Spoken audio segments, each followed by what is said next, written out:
And then what about targeting? So it's full body targeting. Let me get you guys some. Thank you.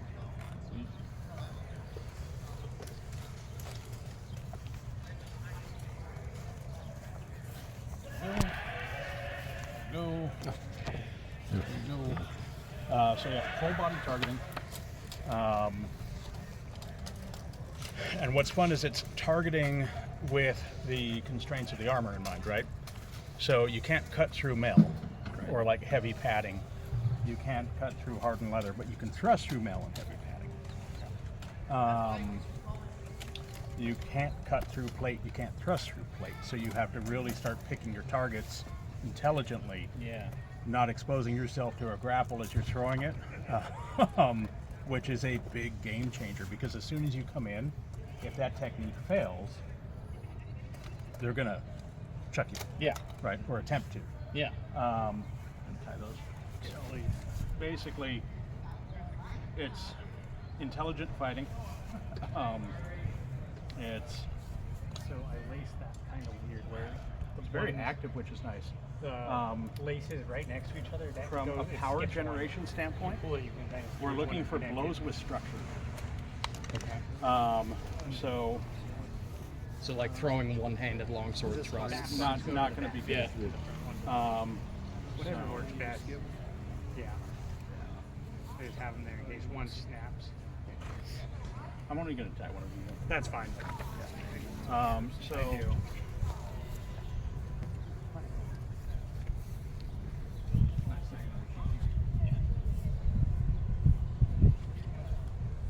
So for a thrust with a longsword, I'm just gonna do this on here. You can't. That's not good. Right. That's not gonna count for shit. Right. And you can rock them with it. Sure. Not good. You need to sit, dry. That thrust needs to stick and it needs to drive them back. Yeah. Especially if it's coming into mail in here. You need to set and drive with structure, because you're trying to push through Right. that Actually mail, push through the right? mail. Right. It's to simulate that type of fighting. Okay. So if you're doing that, Right. Although for me, since I'm not wearing mail, since he's not wearing mail, you can just pop him. Sure. So the structure of the shots is very important. Same thing when you're cutting, when you're doing anything, right? You want a good structured cut onto the unarmored stuff. You don't want to just loosey-goosey it onto there one's good for and now. just hit them. We're It's, not doing. so yeah, it's right. For strikes and stuff, to this, we're looking. If it's somewhere unarmored, you don't have to go crazy. It's unarmored. If it's somewhere with like a gambeson or some kind of padding, you do want to give them a little sting, a little harder than you normally would. You know, just let them know they're alive. Hey, it's a sword fight. It's a sword fight, right? So like calibration-wise with poleaxe, I don't fight this poleaxe any differently than I fight Heavy's poleaxe in terms of power generation. So, you know, you're swinging a poleaxe into armor, it needs to impact in a way that would make sense for it to damage the armor. Does that make sense? Right? So you don't need to cripple somebody, but it should be telling. Yeah. Like you should be aware that that struck, because again, the intention is to simulate historical combat in the sense that this is a technique that generates the appropriate amount of power for the technique that I am trying to replicate, right? So there's a lot of stuff, like especially like in armored fighting, that I do that I can't get away with. Like a lot of the quick pop thrust, stuff like that. Like, yeah, they move you and everything, but in an actual fight, that wouldn't really have done much. I've been like, ow, but it didn't drive through. It didn't do massive amounts of damage, you know? Yeah, I've been stabbed in the leg. I got a steel spike put through my thigh.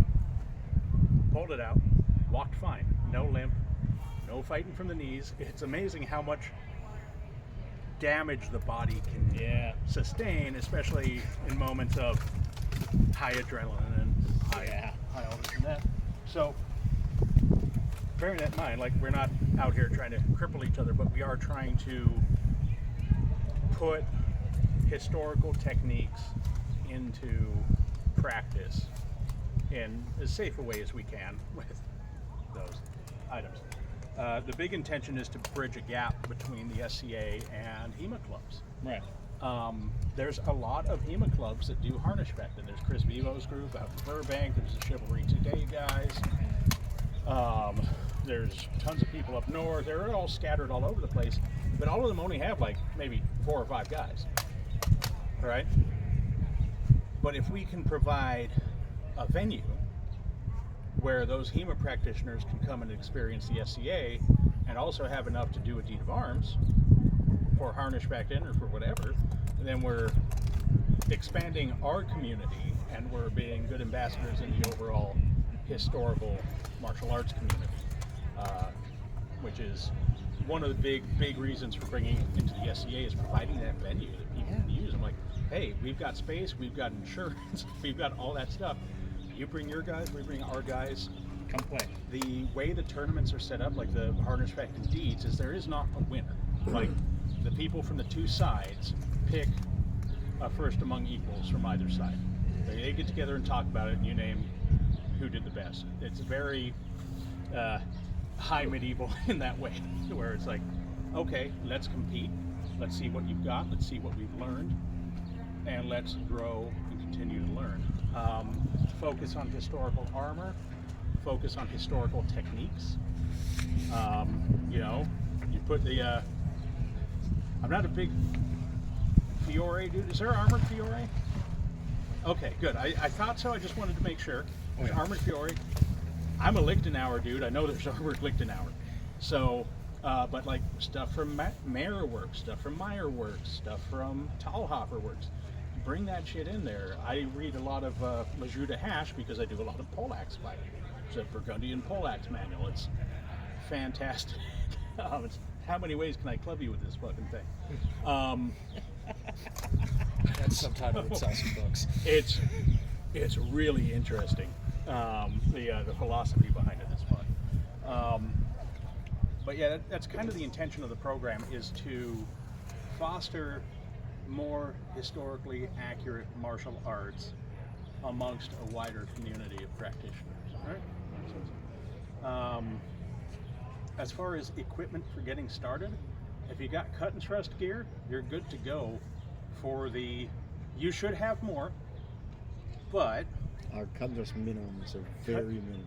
They're fairly minimum, but for the mid-tier, like if you read the Decoven Accords, which is what we're basing these rules off of, and if any of you hit me up on Facebook, I am happy to send them to you. It's hard elbow protection, hard knee protection, solid throat protection, a fencing mask that has back and side of the head protection that you would use in cut and thrust, and of course gauntlets of some kind that will protect your hands from being obliterated. However, there are things that you cannot do in that armor tier. Poleaxes are out. Like, that is not a thing that is allowed in that armor tier because there is no way to safely protect against No that. actual murders, please. You know, if you throw on you can buy a Globos breastplate from a place like Medieval Collectibles or Bergschneider or something for $90. You know, it's mild steel, 16 gauge. Sure, it's not the best thing in the planet. Some of them have really good lines, and they're not going to get beat to hell doing this. You know, like, unless you're like getting really funky with the pole axes, long swords aren't going to dent up your armor too bad. What do you They mean by don't- good lines? When you said they have really good lines? They look right. They look good. historically, Okay. yeah. Some of them do. You have to be a They'll pick you up at the bar. right. You have to be kind of picky in what you're looking at, but there's some that are kind of like too flat or they're too long or whatever. But there's some that are just like nice. Got it. They're like $90, $100 somewhere in there. My buddy Jay put together, minus the helmet because he bought a spring steel visor helmet for it. He put together a head-to-toe kit for full-on, like Knight's List, chainmail underneath and everything, for under $1,000. That's like Plate head to toe, chainmail underneath it, and I think it was closer to $500. So yeah. Minus Because the he had the chainmail, right? Minus the helmet and the gauntlets like are the big buy-in. Yeah. Because that's the Fucking hard to make. they're the two most Biggies, expensive man. parts, and honestly, like if you're going to spend the money, I would spend it on those and then fill in the rest of the crap. I like my hands in my head. It's really hard to work with broken fingers. Yeah. Yeah. For the lowest tier. Yeah, Redders.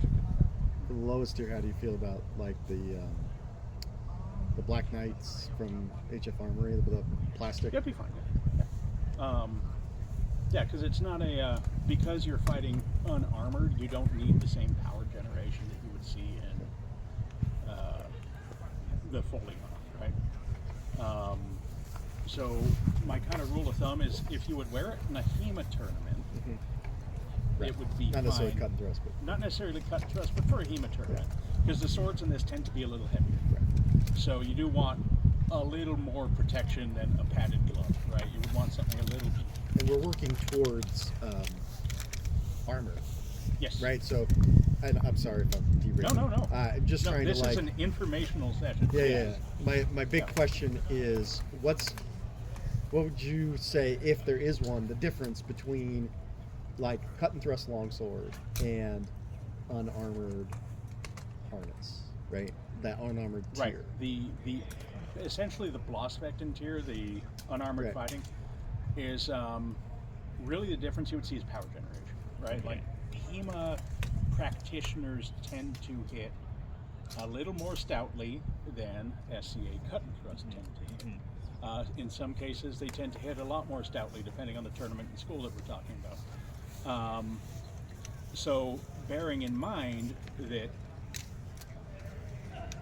the lowest level calibration of this, which I don't anticipate being huge in the SCA, because there are plenty of venues for that. Right. We have already. cut. Right.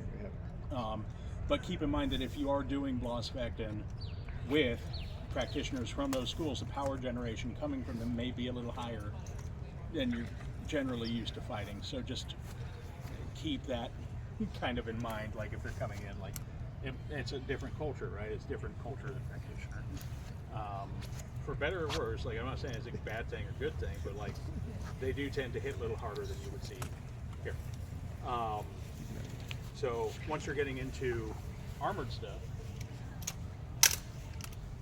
like that thing's a crowbar. Like, and you know, if we are doing partially armored, I'm still going to be fighting with that. So bear in mind that you're. Like when you say the calibration might be higher, is that just an awareness of culture thing, or do you mean to the point that you might call back a hit as like, nah, not enough on that? It's In the Blossfechten context. in the Blossfechten context. I think it's just more of like an overall culture thing. Like there tends to be a little more oomph in it, depending on the school, right? And like obviously, if it's something where like you're fighting somebody from outside who's used to doing HEMA, it's just communication. Mostly like these are our expectations in the fight. They're like, okay, let's calibrate each other. Let's see where we're at. Let's see what's good, what's bad. And just taking that time, I think, is the way to go.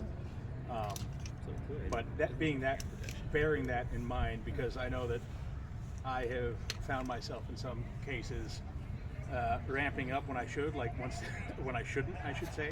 Once the adrenaline gets going and you start fighting, having better protective gear will pay dividends later. Like I've gotten hit by some spicy shots that I didn't see coming based on what we were doing previously, and I've done the same to other people. We're all human. Yeah, so basically what I want to do with this class is have it as a question and answer. How do I get started? What are the intentions? What is the plan? What is the purpose of this program? So please, like if you have questions, bring them forward and we'll get it going. So full body targeting, Full body targeting.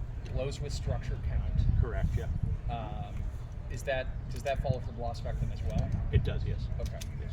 Okay. But It's the the blow, training pipeline. right? Yeah. Yeah. The blow doesn't have to be quite as pushy. Sure, Right, when you're because they're in- because you're not Unarmed. breaking chain. So, Right. So it's mostly So like a armor is pop. worn, right? right. okay. So for the middle tier, it's armor as intended. Armor is intended. Right, so you can rock up with a plastic breastplate and have it count as a breastplate, right? Okay. It's only in the very, very top tier, the Harnischfechten, they call it the Knights, Knights Deed, Squires Deed, stuff like that. Obviously, we can't call it that, so we call it like tier 2, tier 3. So in the highest level one, that's where it's like historical materials, armor is worn. The middle one is you can wear a cut and thrust helmet. You know, you can wear a cut and thrust mask because you're not fighting with pole axes. You're not. It may not always be the best choice, but it also counts as an unarmored target, so people aren't going to be unloading it, Okay. right? Because it does not count as armor. Okay. As long as that's the expectation. Yes, yes. Real quick, if anybody needs water, there's a case of water over there. It's for your classes. Oh, cheers. Thank you. So just to let everybody know, there's water over there. So flows with structure, and then runs is the other, like, coming from the cut and thrust and rapier side. Yeah, yeah. That's the bit of like, that's our immediate no-no zone, right? What's that? Grappling. Yeah. Grappling. Like we Oh, cannot yeah. manipulate each other's bodies in Yes. any way. So grappling with this is a hell yeah. Right. It's an enthusiastic let's fucking go.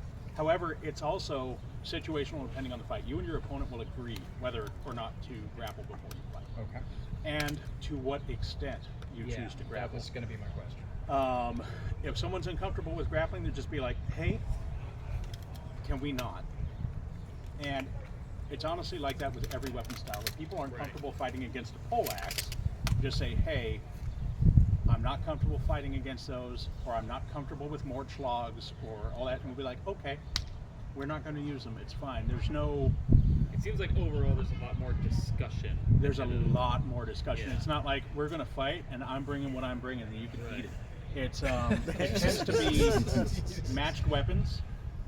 So you're fighting longsword, pole axe. You have some people who are doing the gladiatoria stuff, or where you have a spear and longsword together, which is really fun. Yeah. So for grappling, what we try and do is here, grab the longsword. So say we're effing around. Like, oh, okay. We're coming in here. I see something. I'm going to go for it here. Like, all right, I got something going, and we can start twisting him around and like shit like that. Or you can, if we tie up, please, tie up. You can do stuff like this. Right. So that's cool. What we would do in most cases is we would get to this point and we'd call set. So I would loudly go set because I'm pretty sure I've got him here. Okay. And when I do that, the marshal will check to make sure that this is a valid grapple. And they're like, oh yeah, we've got you. And he's like, okay, cool. So there's a lot of communication between you and the marshal. There's a lot of communication between your opponent and the marshal with you guys. Because there has to be, when you're wearing this much armor, you're not necessarily going to feel a lot of what's happening to you. When it comes to the grapples, you know when you're about to eat it. But when it's when it comes to strikes, I'm not feeling great. when it comes to thrusts, like if we're in here and I get this kind of, in like that, it's hard for him to tell whether Right. this is here on his brigandine or whether it's up in here on the chain. Like you're not going to be able to tell, so you need the marshalate to be kind of active too. Yes. Oh, so the marshals can say, hey, you got Exactly. stabbed. Okay. And that is an expectation. Okay. There's usually two marshals on the field, and they're both watching very actively, because you honestly can't, in a lot of cases, see what just happened. And it's also helpful because they can check the structure of the shots that you've thrown. So especially with like the daggers and stuff, they're not coming in super hot because there's only so much you can do. But being somewhere where it's like, oh, I caught you on the edge or I caught you in the armor, is a big kind of difference between good and bad. So grappling to set is good. You can also win by disarming your opponent. If you remove them of all of their available weapons and are clear of them, so they can't initiate a grapple. Got it. So if I take the sword from him, right, he's standing there, I have won here. But if I take the sword and I'm here, I have not won yet, because he can throw me, he can do a number of things, take the sword from me. Right. So I need to clear and be safe. When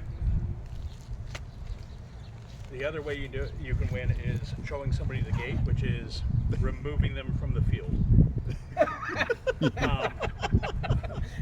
And my first time I had to ask for clarification too. You have to send them out through the entrance to the list, not over the road. You have to.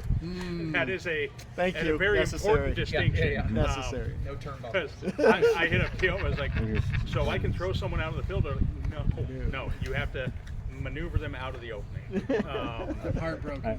Right, I know. I was like, there's some people here I could pick up. They're used to some people So let's see. Strikes, it's usually you fight 3 passes. All 3, no matter what the wins are. So, like, if I win the first 2 passes, we're still fighting the 3rd one. You know, so you always fight all 3 or all 5, depending on how many passes you decide to do. Win by grapple, win by strikes, you win by disarming, you win by showing them the gate. Some people do like a hand on the visor rule to simulate opening the visor. I don't tend to do that one very often because it can get kind of cheesy. Yeah, I was gonna ask. Because, like, I mean, my visor latches. You put your hand there all fucking day, right?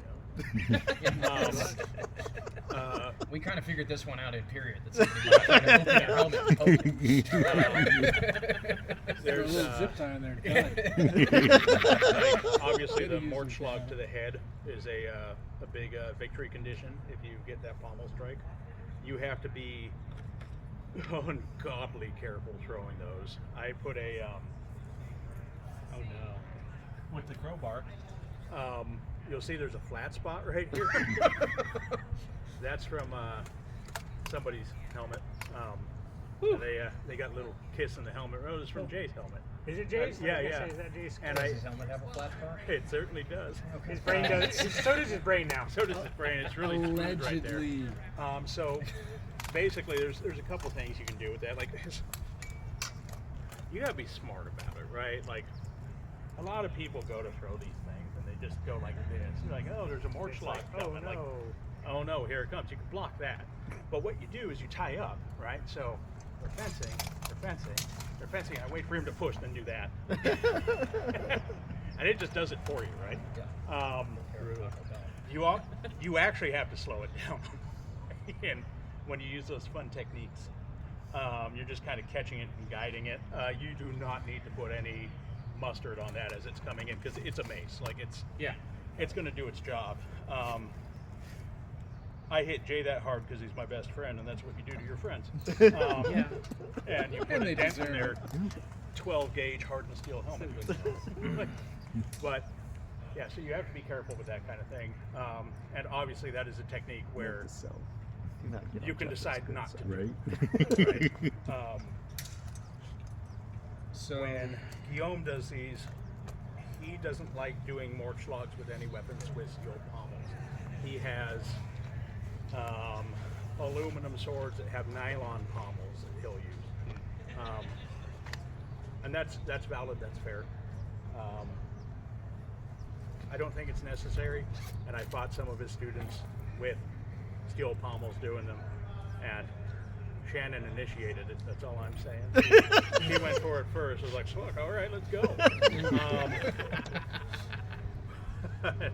But yeah, it's just always, it's about having a lot of respect for your opponent, right? You want to, you're honoring your opponent, you're honoring the fight. The winning isn't the most important part of these fights, it's the trying and it's the learning. The goal isn't to try and make a more hardcore version of Heavy's fight. The goal is to make a more historically accurate and more historically minded version of tournament fighting. Does that make sense? Yes. Where it's,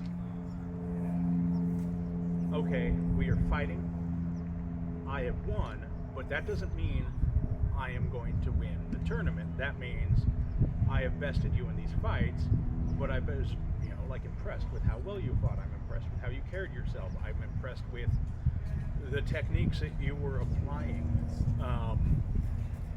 And it's all about building on that. It's about pushing that kind of communication, that kind of learning, and that kind of historicity in our fighting. It's that next thing, and really, it's very much every fight is a learning experience. If you go fence people from up north, or I go to these tournaments, and you have people who fly out from the Midwest to go compete in these things. They're like 10 people competing, and people are traveling from the Midwest and back east and shit to come to them because they want to learn and they want to show what they've learned, right? And it's a really fun kind of community in that regard. Obviously, there's a lot of that in SCA fighting too. It's just when you take the focus off of winning the tournament and put the focus on improving the art, the fighting can kind of improve without becoming gamified. Does that make sense? Right? Yeah, I was where going it's to ask, if somebody, Bobby Bad Actor shows up to your deed of arms and Right. thinks, if I win enough of these passes, Dad will come home. Right. Yeah. And just starts gaming check calls, right? Yeah. I get into a position I don't like, and I go, set! Right. And stop the fight. Yeah. We all just go, well, Bobby's a dick. Right. Okay. Yeah, pretty much. And, it's like when you decide the victor at the end of the day, it's a discussion between everybody who participated. And it's a combination between, who had the most prowess. Obviously, recognize that. But when you talk about the overall victor, it's a combination of things you're looking for, right? It's the same thing when you're making when you're looking to make a peer, or when you're trying to make anything. It's who displayed exemplary behavior all around. These are the people we recognize as winning the deed of arms, right?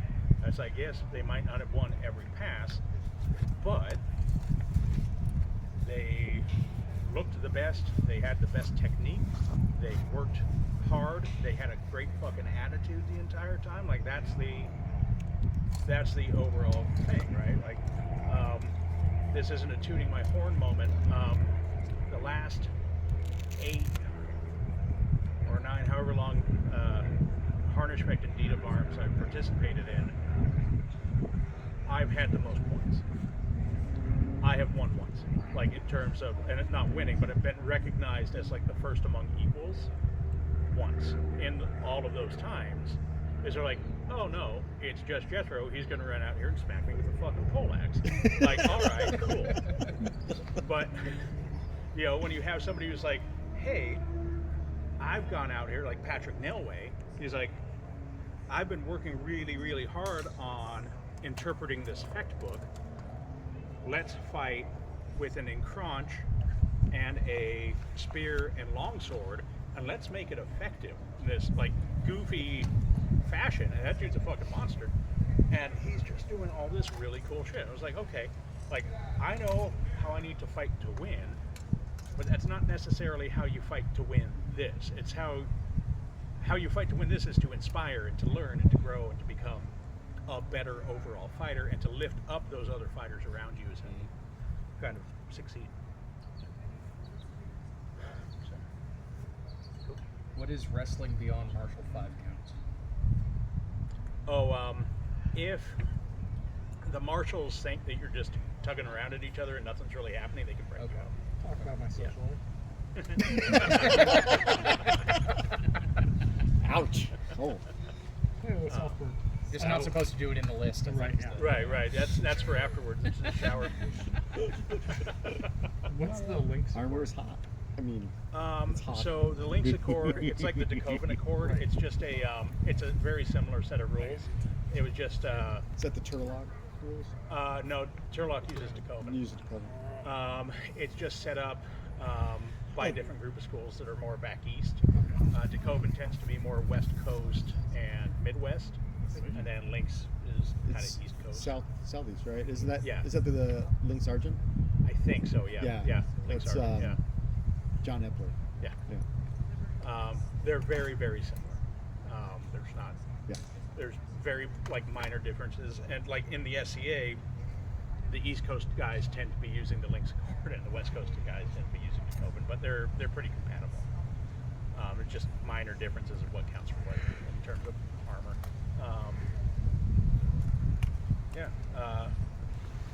Fighting with a poleaxe with an ash haft is really fun. It's a different feeling than rattan. There's no flex, which is awesome. But yeah, with the power generation, like having respect for your opponent really is important. Yeah. That's what I was Because curious about. You do have the potential to injure them more, because I mean, it's like these are brutal, and these, while the heads are thermoset plastic, the Still pretty good haft lever. is ash, and there's no actual flex in that sucker. So when I hit Aaron with it, I want to bear in mind that this is going to impart an F load of kinetic energy into his head or into his hip or wherever. Yeah, especially if you use a hammer. The fun end. This tends to bend a little. These you have to be careful with. They're a little too flexible for me. It's hard to get people to read them through padding and chainmail. So I'm actually thinking of cutting this off, putting a steel spear tip on it, just to stick it a little harder. Yeah. Can you have the marshals help with that if you The have marshals a weapon do help with with that a lot, but there's weird stuff that happens, like me, that like I have chainmail upper arms. People will stick it where it would have been good. It just kind of does that because Because it bends, Slides. it bounces. what's fun is you can get out of the thrust, right? Like if somebody's Oh. stabbing you, because it has to be structured and they have to drive. You just roll. If you roll and displace it, it's off and you're about to eat Yeah. another weapon, right? So you have to bear that in mind tactically. Like, if I'm going to thrust somewhere, I need to make sure it sticks and I can drive it, right? So like if you're driving, you want to drive like up into the armpits. You want to come inwards. If you're coming outwards, there's a very good chance that they can roll their shoulder or they can move out of it. They can get their hip out of it if you're thrusting down into the hip crease or into the skirt. If they're wearing a rayette. There's fun stuff that we never think about doing, like that you have to watch out for, where you hamstring somebody with the poleaxe behind the knee, right? Or just Like, lifting it up. exist. Yep. Right, yeah, because you can drive and do those and give somebody really bad afterthing. So is the assumption there will be a set call before anybody hits the ground? Correct, yeah. So in this situation, like if we drive in and I come in for that kind of shot, I would get him here. I'd be like, set. Set is called by the By the person thrower. exercising the technique. yeah. Exercising. And of course he can be like, yep, good at any point too. Right, He okay, has yeah. he's like, nope, you got me. Yeah. Or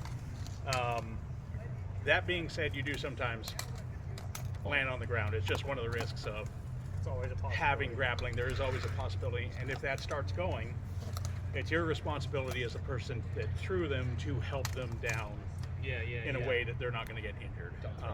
If you can. If you can. You can't always.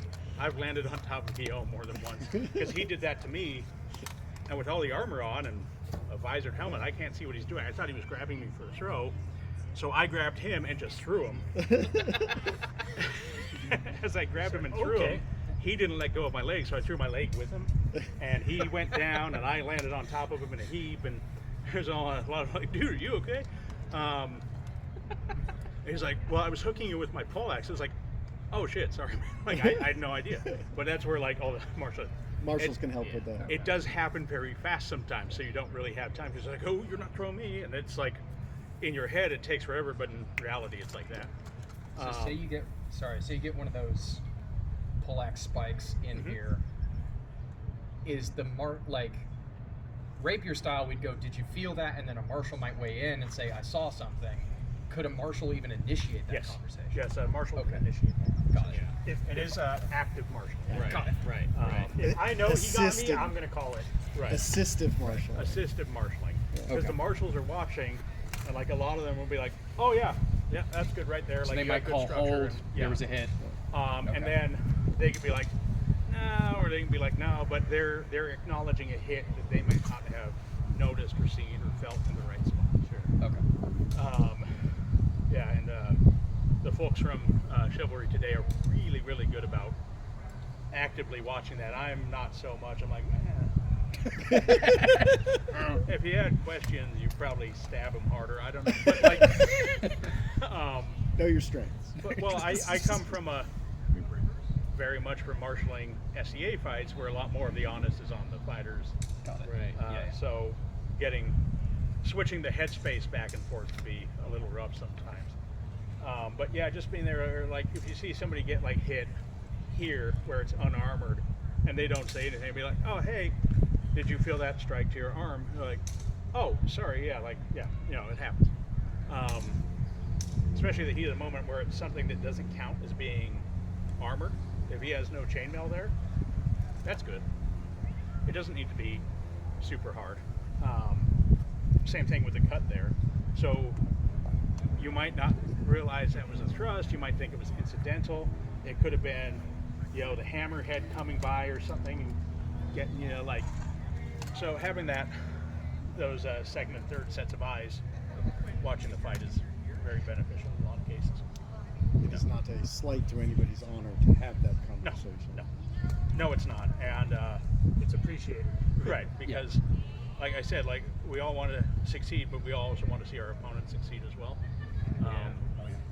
When the impetus isn't the amount of fights you win over winning cleanly and as honorably as possible, then you have a different mindset about it. Not that winning cleanly and honorably is not an SCA mindset, like of course it is, but it's just it's harder to realize what's happening in all this crap. Yeah. So you have to be a little more Your active. general metrics are not win-loss ratio. Yeah. So how do we get into this? Just show up. Get some gear together. So basically, if you have cut and thrust gear, you can kind of get started and adding more stuff to it. So Heavier cut and thrust gear. Heavier cut and a thrust gambesson gear. would be recommended, I'm a assuming. gambesson would be a good idea. Yeah, because we don't require padding per Yeah. se in Right. cut and thrust. So a gambesson would be a good idea. gambesson, rigid gloves. I'm going to be starting up an unofficial practice in the next month or two Where? Cool. When? in Monrovia Okay. on Sundays. Every week? Once a month to start. We'll see where it goes.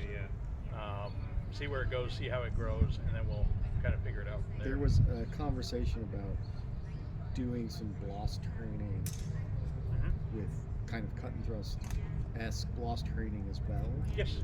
Along with Were you that? talking with Munz about that? Yeah. Yes. Yeah, we've been talking. Okay. So the practice would actually be at my house. Okay.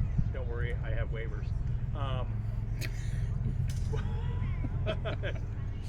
But just to get it going and just to get it started, and then we can build from there. If we get enough interest and enough people coming month to month, we can move to a bi-weekly or weekly type of thing. I'm also more than happy to have it at our baronial fighter practices in Angels. I am somewhat involved in that barony. I'm one of the Harnischfechten marshals, so I can have it. Honest God, Black Hawk, just loud. So we can have, as long as you have a Harnischfechten marshal, you can have a Harnischfechten practice at an SCA practice, right? And so I will probably start having those at the Barony of Angels fighter practices as well. Do we have a marshaling process? Not per se. It's basically being vetted by the other harness. It's Got it, yeah. based on how much Harnischfechten experience We you know have. Jimmy's cool. Here's a sticker. Yeah, pretty much. Okay. Because it's so new, there's not a lot of people in the SE who've done it. So basically, they made all of the SEA Harnischfechten practitioners marshals. I think Sir Philip is the marshal in charge for it. And of course, that falls underneath Davin, and then there's a handful of us who are regional marshals. So I think I'm the one for LA. You're up north, yeah? Yeah, Winter Mist. Winter Mist, yeah. So we can see about getting somebody trained up and done that. So like, I think if we get you out to like a couple practices or something, and like get you into it, get you fighting in it a few times, like I'd be happy. Yeah. to The sign current it on, current you know? Baron of Winter Mist is really interested in Yeah. it. I'm interested in it, so Cool, yeah. He's been messaging me quite a bit, so he's been sending me photos of kits he wants to buy. So yeah. that's, Like, I'm like, Fonz, it's covered in gold. And we Calm can down. start with the light armor stuff, Right. Because that's easy for a lot, like Yes. Yeah, a lot of us to get access to. right. And have Some basic training. yeah. I just got my hands on a bunch of loaner stuff for it. Somebody bounced out of the SCA and was selling an entire 14th century rig. So I was like, how much you want for that? Like, how much you want to give me on here? So, you know, like, How do you feel about even just for get going training using some of the old synthetics that we used to use? for the longswords? Yeah. No, go for it. Okay. Yeah. I think that's fine. You know, especially if it's someone new Yeah. or someone who you're not sure of their power generation. Well, not even for fight, just for training. You know, Oh, just yeah, maybe yeah. training biomechanics Oh, for sure, yeah. and sword interactions. Yeah. Because No, a lot, it's good. there's one of the big things, the big transitions. The big transition from cut and thrust is going to be power generation Right. and structural stability. The big transition from armored or heavies is going to be blade on blade interactions. Right. Right. Because There's the Yeah. manipulation. the manipulation Yeah. of the blade is very different. Right. So even just using flat plastics, the synthetics, Yes. those things can really help develop Yeah, on definitely. both sides of that. No, I that's was just thinking about. that's a good idea. You know, it's like I'm very much in the camp of get started. Yeah. How do we like- start? Well, just start. Just getting start, each like, other's- Yeah, I- start working each other's sticks. You know, just get in where you can fit in. Right? Yeah. Like Yeah. you don't have to buy. This is what I keep trying to tell Vaughn. You don't have to buy a head-to-toe suit of armor to get started. Yeah. So do you know why you have to keep telling him that?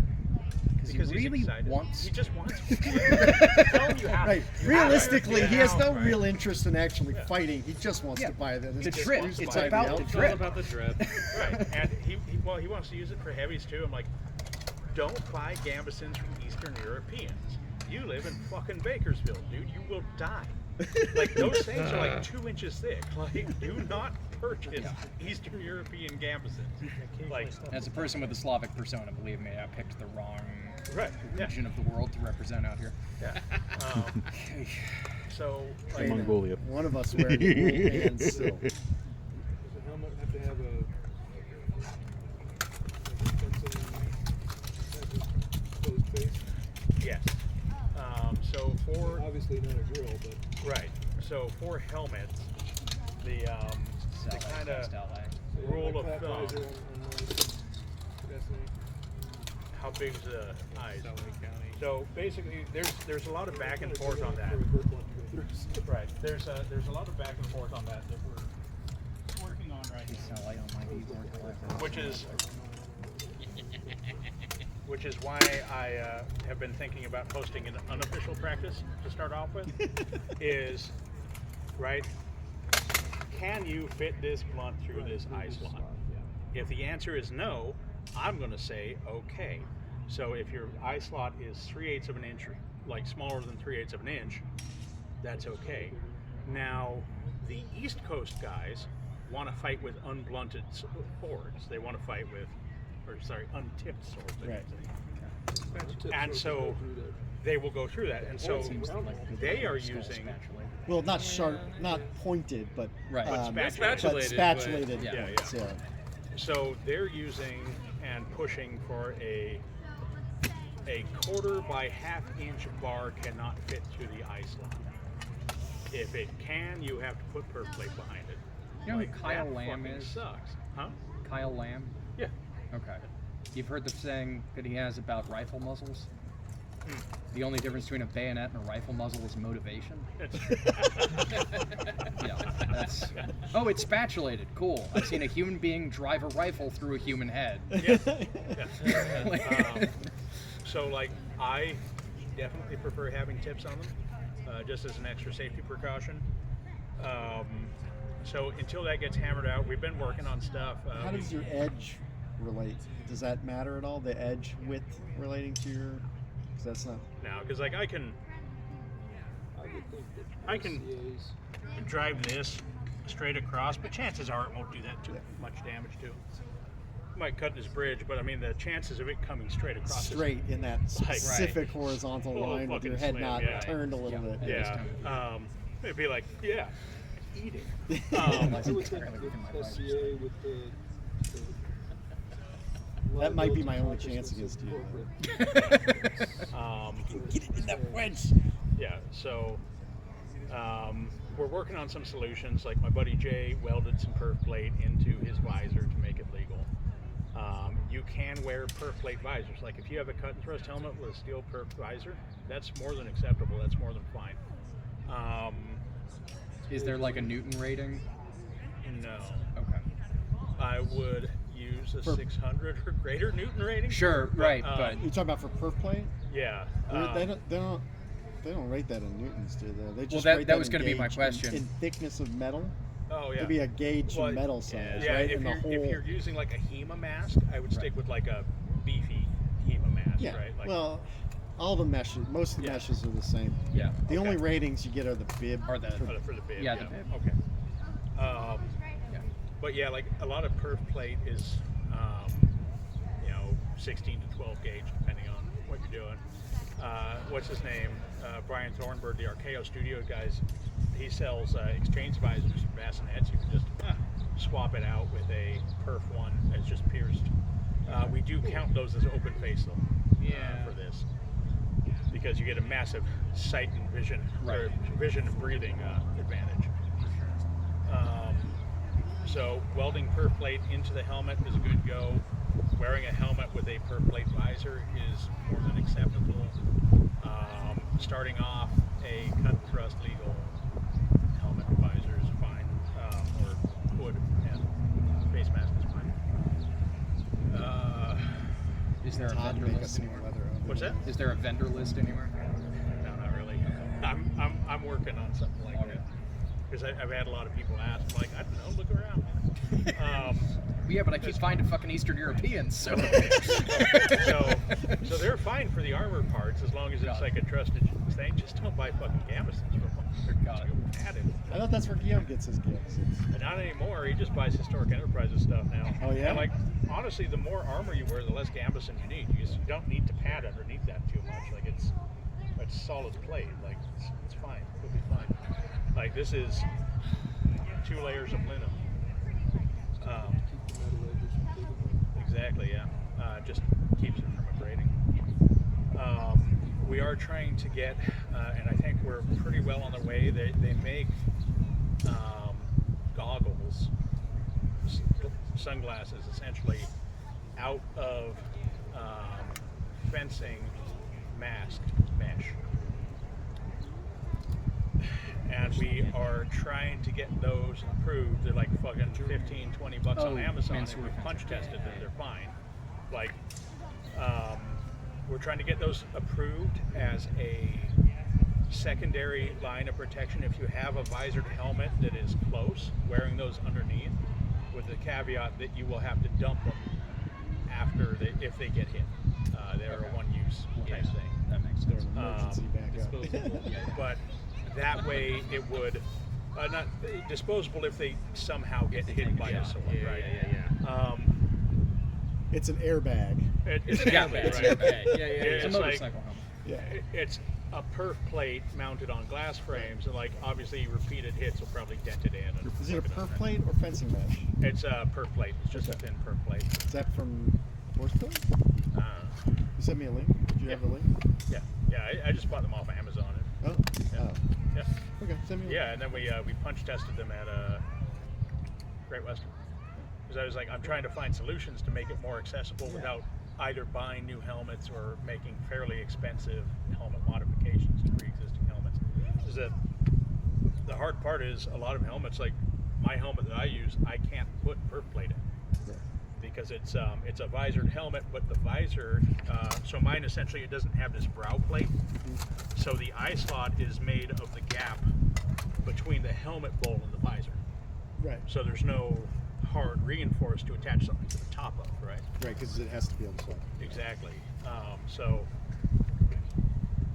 we're trying to work on making that more accessible, but it hasn't been approved yet, which is why I'm starting with unofficial practices and waivers first, at least to get people practicing, starting and stuff, and then like moving into more official ones once we actually get some of the rules all the way ironed out. You're gonna need a waiver anyway. Yeah, no, I'm putting definitely wavering that. So yeah, but I think that's Yeah, thank you. covers a bunch of info about it. Appreciate it. Yeah, awesome. If My whole body will take it out. it's fine, it'll be fine. It's cardiovascularly